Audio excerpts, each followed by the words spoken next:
คือเกือบทุกอย่างที่เจ้าต้องการเบิดแล้ว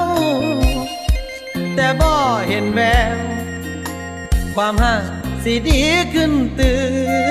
นผู้ชายหนาวๆคนนี้ที่เจ้าเคยลืมคือฟ้ามืดครึ้มบ่มีออดแสงสว่างแต่ความเป็นจริงเจ้านั้นคือบ่หักอายเห็นดีแทบตายความหมายบ่มีจักอย่างคนนั้นบ่แม่นยังกับบ่แม่นอีหลีโนนาอ้ายยอมตามใจทุกอย่าง